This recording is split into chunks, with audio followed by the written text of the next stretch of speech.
네, 오늘은 3월 19일 금요일입니다. 본문은 누가복음 19장 28절에서 48절의 말씀, 누가복음 19장 28절에서 48절의 말씀이 되겠습니다. 제가 말씀을 봉독하겠습니다. 예수께서 이 말씀을 하시고 예루살렘을 향하여 앞서서 가시더라. 감람원이라 불리는 산 쪽에 있는 벳바게와 베다니에 가까이 가셨을 때에 제자 중 둘을 보내시며 이르시되 너희는 맞은편 마을로 가라. 그리로 들어가면 아직 아무도 타보지 않은 나귀 새끼가 매어 있는 것을 보리니 풀어 끌고 오라. 만일 누가 너희에게 어찌하여 푸느냐 묻거든 말하기를 주가 쓰시겠다 하라 하시매 보내심을 받은 자들이 가서 그 말씀하신 대로 만난지라.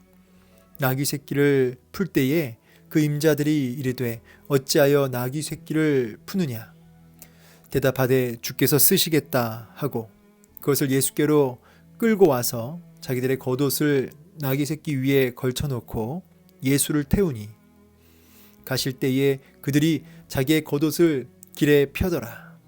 이미 감람산 내리막길에 가까이 오심에 제자의 온 무리가 자기들이 본 바 모든 능한 일로 인하여 기뻐하며 큰 소리로 하나님을 찬양하여 이르되 찬송하리로다. 주의 이름으로 오시는 왕이여 하늘에는 평화요 가장 높은 곳에는 영광이로다 하니 무리 중 어떤 바리새인들이 말하되 선생이여 당신의 제자들을 책망하소서 하거늘 대답하여 이르시되 내가 너희에게 말하노니 만일 이 사람들이 침묵하면 돌들이 소리 지르리라 하시니라. 가까이 오사 성을 보시고 우시며 이르시되 너도 오늘 평화에 관한 일을 알았더라면 좋을 뻔하였거니와 지금 내 눈에 숨겨졌도다. 날이 이를지라 내 원수들이 토둔을 쌓고 너를 둘러 사면으로 가두고 또 너와 및 그 가운데 있는 내 자식들을 땅에 메어치며 돌 하나도 돌 위에 남기지 아니하리니 이는 내가 보살핌 받는 날을 알지 못함을 인함이니라 하시니라. 성전에 들어가사 장사하는 자들을 내쫓으시며 그들에게 이르시되 기록된 바 내 집은 기도하는 집이 되리라 하였거늘 너희는 강도의 소굴을 만들었도다 하시니라. 예수께서 날마다 성전에서 가르치시니 대제사장들과 서기관들과 백성의 지도자들이 그를 죽이려고 꾀하되 백성이 다 그에게 귀를 기울여 들으므로 어찌할 방도를 찾지 못하였더라. 아멘. 네, 오늘은 이제 예루살렘을 향하여 나아가신 예수님의 모습을 보게 됩니다. 제가 오늘 지금 또 두 번째 녹음을 하는데요. 이게 자꾸 길어져가지고 벌써 한 30분 정도 했더라고요, 녹음을. 그래서 과감히 다시 합니다. 여러분 너무 이렇게 이 말씀을 이렇게 지루하게 또 들으실까봐 제가 좀 더 압축해서 한번 다시 해보겠습니다.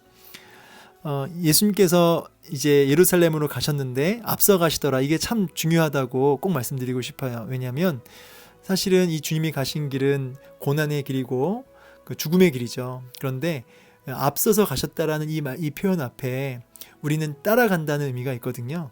제자라는 것 자체가 따라가는 존재들이죠. 따라가는 존재입니다. 그냥 막연하게 믿습니다 이런 의미가 아니라 주님을 쫓아가고 따라가는 거예요. 그게 성도이기도 한 것이죠. 그런데 이 길에 주님이 먼저 앞서 가신다는 거예요. 그래서 뭐하지 말아라, 두려워하지 말아라, 놀라지 말아라. 우리 주님이 우리보다 앞서가 계십니다.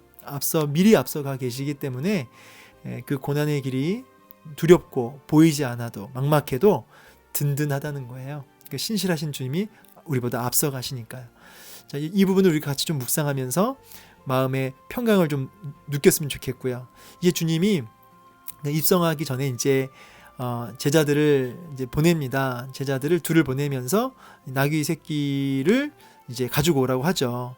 자, 우리가 예루살렘으로 입성하실 때 우리 주님이 나귀 새끼를 타고 들어가시는데 이 부분은 스가랴서 9장 9절 말씀 한번 읽어볼까요? 이 말씀을 읽어보겠습니다.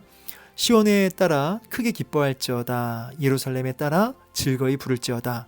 보라, 내 왕이 내게 임하시나니 그는 공의로우시며 구원을 베푸시며 겸손하여서 나귀를 타시나니 나귀의 작은 것 곧 나귀 새끼니라. 아멘. 자, 우리 예수님께서 나귀를 타고 입성하시는 부분은 철저하게 언약의 성취적 개념이에요. 이게 정말 중요하죠. 그냥 예수님은 근거 없이 한 행동이 하나도 없어요. 하나부터 열까지 철저하게 성취하시는, 그래서 입성하시는 것도 그 구약의 근거에서 입성하시는 모습을 보게 됩니다. 자, 우리 예수님이 얼마나 그래서 신실하신지, 그리고 그 언약이 얼마나 신실하신지, 이러한 주님의 그 신실하심, 그런 사랑을 헤세드라고 하죠. 이 언약을 성취하시는 신실하신 주님의 사랑을 우리가 보게 되는 거죠. 근데 이제 우리가 이 나귀 새끼를 타고 들어갈 때 보통은 이제 개선 장군, 승리하는 왕들이 백마를 타고 들어가거든요. 그런데 이렇게 어찌 보면 이 볼품없는 나귀 새끼를 타고 들어가는 모습은 이제 어떤 겸손의 의미도 있습니다. 겸손의 왕으로 오셨다. 세상의 인간적 왕이 아니라, 인간적 승리를 주는 왕이 아니라 진짜 온전히 대속물로 죽어지시는 그런 흠없는, 그야말로 순결한 희생 제물로 그런 왕으로 오셨다는 거예요.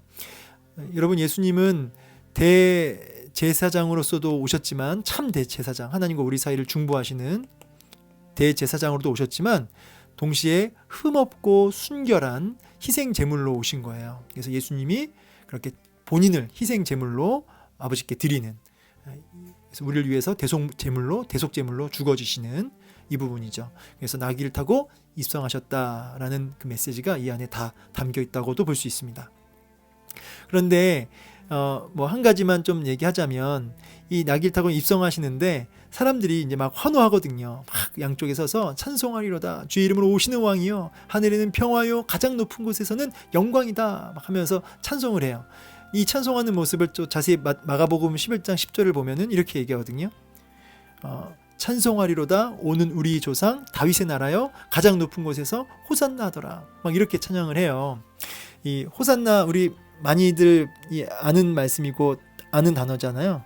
근데 이제 뭔 뜻입니까 물어보면은 대답을 주시는 분이 많지 않더라고요. 호산나는 호산나, 그래서 우리를 구원하소서, 오 우리를 구원하소서, 이런 뜻이에요. 그래서 그 환호하면서, 예수님의 입성을 환호하면서 메시아를 고백하면서 우리를 이제 구원해 달라고 하는 그런 막 감격의 그 환호의 그 모습을 보게 됩니다. 다른 이제 마가복음 보면은 이제 막 종려나무 가지, 이제 뭡니까, 이제 개선 장군이 올 때 흔드는 그 종려나무 가지를 막 흔들면서 예수님이 입성하는 그 앞길에 겉옷을 막 피면서 그렇게 예수님의 입성을 환영하는 모습을 보게 돼요. 이 겉옷을 피는 것도 계속해서 피는 거거든요. 이 펴더라, 이 단어 안에 이게 피는 것도 그 왕을 이렇게 경이롭게 여기고 왕으로 인정할 때, 왕으로 대우할 때 이렇게 한다고 합니다. 그래서 예수님을 참 왕으로 그렇게 맞이하는 그런 감격스러운 모습을 보게 돼요.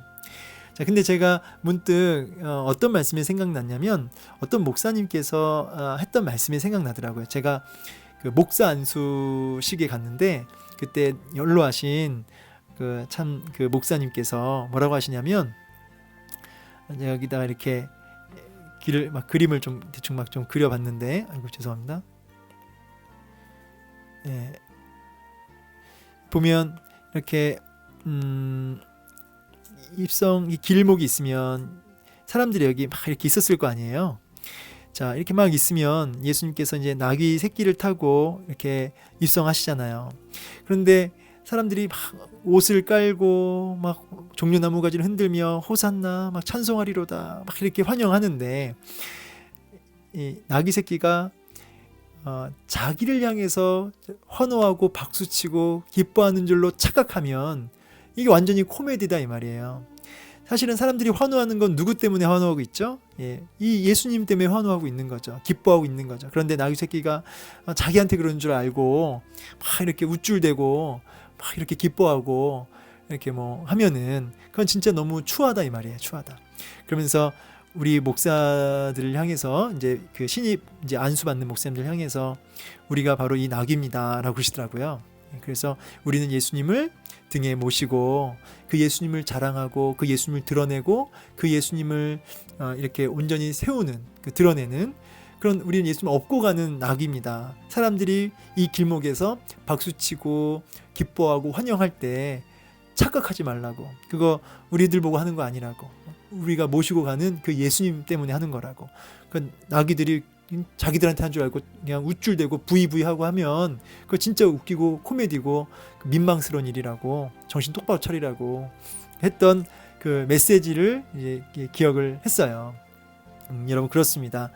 뭐 이게 목사님만 그런 게 아니고요. 여러분, 우리 모든 성도도 예수님을 모시고 우리가 가는 길목에 이렇게 영광스러운 순간이 있다면 그것은 나에게 주시는 것이 아니라 우리 예수님께 다 돌려야죠. 그죠? 다 예수님께 돌려야죠.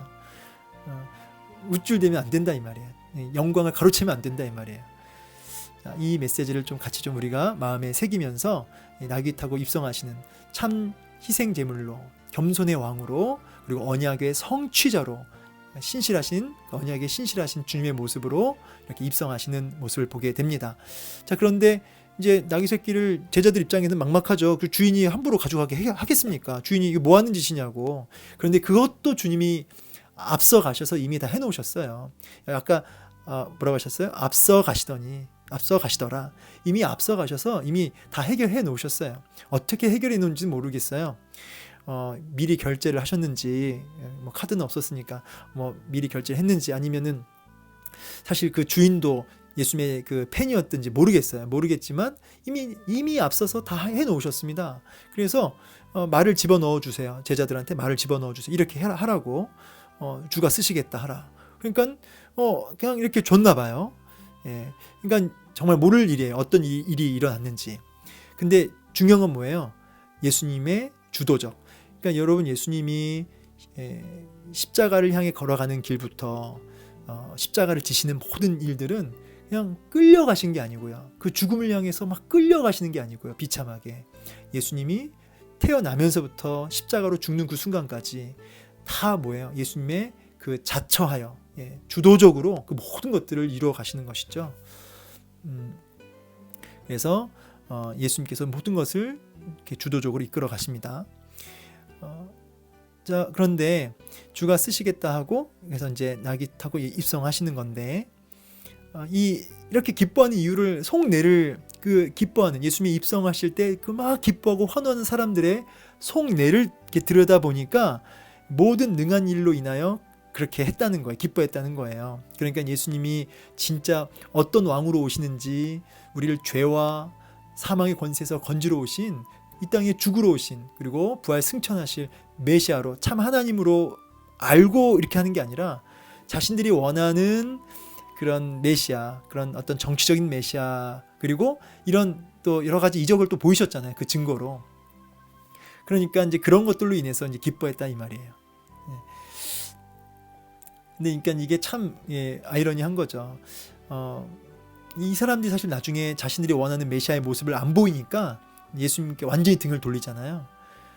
그래서 제가 써놓은 말이, 예수 믿고 구원 맞지만 성경에서 말씀하시는 예수를 성경에서 말하는 믿음으로 믿어야 구원이다. 그냥 내가 원하는 예수를 그려놓고 자기 방식대로 믿어서 구원 외치는데 그거 조심하라 이 말이에요. 조심하라. 그래서 항상 우리의 믿음, 우리가 바라는 예수가 성경에서 말씀하시는 예수인지 믿음인지 확인할 필요가 있다 이 말이에요. 점검할 필요가 있다. 자, 어쨌든 종교 지도자들은 기분이 몹시 나빠요. 예수님이 그런 환영을 받는 모습이 기분 나쁘죠.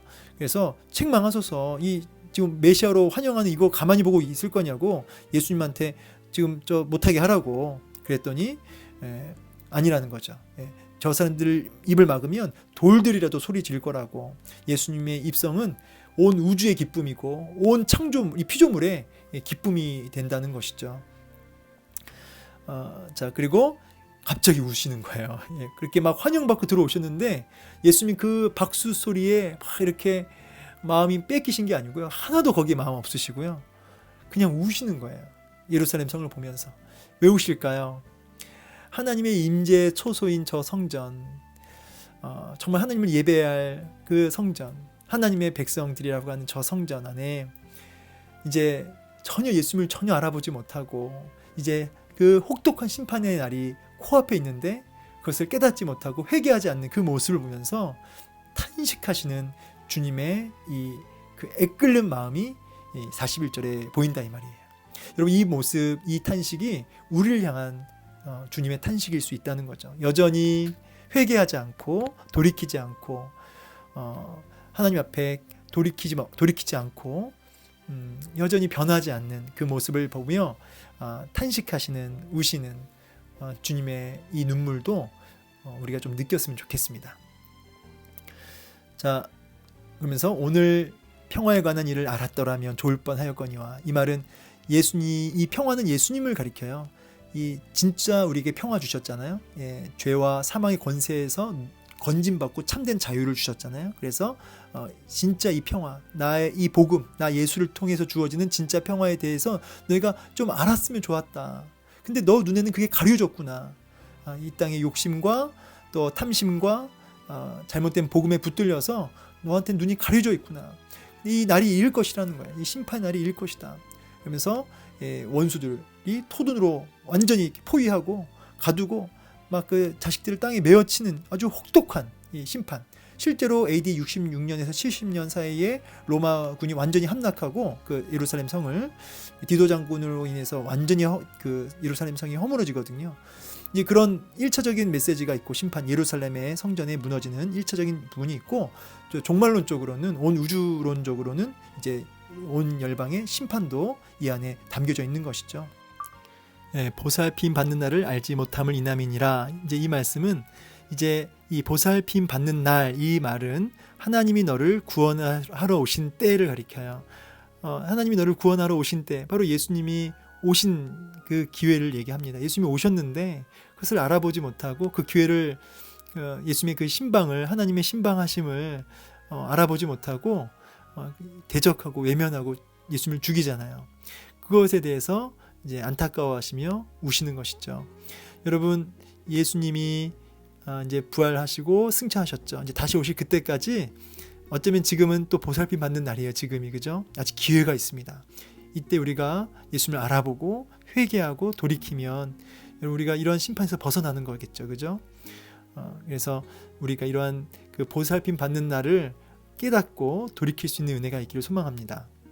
이제 마지막에 이제 주님은 성전에서 이제 막 장사한 사람들을 막 뒤엎는 모습 보게 돼요. 그런데 이제 좀 들어가 보면 장사를 왜 했을까요? 성전 안에서 장사하는 이유가 뭘까요? 그거는 이제 이 예루살렘 성으로 많은 사람들이 제사 지내러 오잖아요. 그때 재물을 먼 곳에서 이렇게 끌고 올 때 여러 가지 재물이 문제가 생길 수가 있잖아요. 그 짐승들이. 그러니까 아예 그냥 예루살렘 성에서 이게 재물 드릴 짐승을 구입하기도 하고요. 그리고 이제 멀쩡하게 왔다고 해도 재물이, 짐승이, 그 종교 지도자들이 불통 그러면 흠이 있다 그러면은 흠이 없어도 흠이 있다고 그러면은 흠이 있는 거예요. 그래서 재물을 드릴 수가 없죠. 그럼 다시 집에 가서 재물을 이렇게 가져와야 되는 판인데 또 그럴 수는 없잖아요. 그러니까 급한 대로 울며 겨자 먹기로 그 안에서 사는 거죠. 그때 문제는 뭐냐면 그 재물을, 그 짐승들을 성전 안에서 파는 사람들이 이게 이제 장사가 되는 거죠. 그러니까 그 자료에 의하면 밖에서 사는 것보다 한 4배 정도, 많게는 5배 정도를 더 비싸게 불렀다고 그래요. 그래도 안 살 수가 없으니까. 그러면 이제 그렇게 팔면 종교 지도자들이 또 통과해가지고, 그러면은 이제 그렇게 재물을 드리고 이제 넘어가게 되면 이제 이 장사한 사람하고 종교 지도자들 사이에서 이제 거래가 있다 이 말이에요. 거래가. 이거는 약간의 추측이 있긴 한데 그런 일들이 있었다는 거죠. 자, 그래서 바리새인들은 돈을 좋아하는지라, 이런 말씀도 있잖아요. 그래서 주님이 그 부분을 얘기하시는 겁니다. 다 뒤집어 엎으면서 내 집은 기도하는 집이 되리라 하였거늘 너희가 이 강도의 소굴을 만들었도다 하면서 그걸 다 뒤집어 엎죠. 그런데 이제 이런 어떤 배경적인 의미도 있지만 사실은 성전의 기능이 이제 끝났다 이 말이에요. 뭐냐면 이 제물로는 안 된다 이 말이에요. 이 예루살렘 안에서 이 짐승 제물로 하는 게 아니라 내가 나 잡아가라. 내가 희생 제물이다. 내가 희생 제물로 왔다. 그 부분을 사실은 또 이제 큰 의미 안에서는 그 부분도 우리가 같이 볼 수 있는 부분입니다. 자, 자기의 밥줄을 건드렸으니까 이 지도자들은 이제 죽이려고 막 혈안이 되어 있습니다. 자기 밥줄을 건드렸으니까요. 그런데 왜 못 죽여요? 예, 사람들이 예수님 너무 좋아하고 예수님 말 잘 듣고 있으니까 함부로 못 하는 거예요. 그러니까 종교 지도자들이 이 하나님을 두려워하고 이 진리를 붙들어야 될 사람들이, 그죠? 이 돈을 사랑하고 또 사람들을 두려워한다는 거예요. 예, 이게 종교 지도자들의 큰 문제였죠. 자, 말씀을 이제 정리하면서 우리 안에 이런 종교 지도자들의 모습이 없는지 좀 돌아보고, 내가 무엇을 두려워하는지, 하나님을 눈치를 보는지, 하나님을 두려워하는지, 아니면 사람 눈치 보며 사람 두려워하는지, 이 부분을 좀 같이 좀 돌아보았으면 좋겠고, 아직 기회 있을 때 우리가 이 혹독한 심판의 날이 도래하기 전에 우리가 회개하고 참된 평화의 왕이신 예수 그리스도를 모셔드릴 수 있는 은혜가 있기를 소망합니다. 근데 어떤 예수? 성경에서 말씀하시는 예수를 우리가 믿어야겠죠. 그래서 말씀 공부를 하는 거죠. 그리고 이제 마지막 결론적으로 이 우시는 주님의 이 안타까움이 우리 안에도 같이 있어서 이런 눈물을 우리도 같이 흘리고, 또 나를 향한 아버지의 눈물을 또 바라보면서 우리가 또 돌이킬 분은 돌이킬 수 있는 은혜가 있기를 소망합니다. 우리는 누구라고요? 우리는 나귀 새끼라고요. 예. 우리가 나귀 새끼니까 주님의 영광 가리지 말고, 빼앗지 말고 온전히 주님께만 영광을 올려드릴 수 있는 저 여러분 되기를 소망합니다. 감사합니다.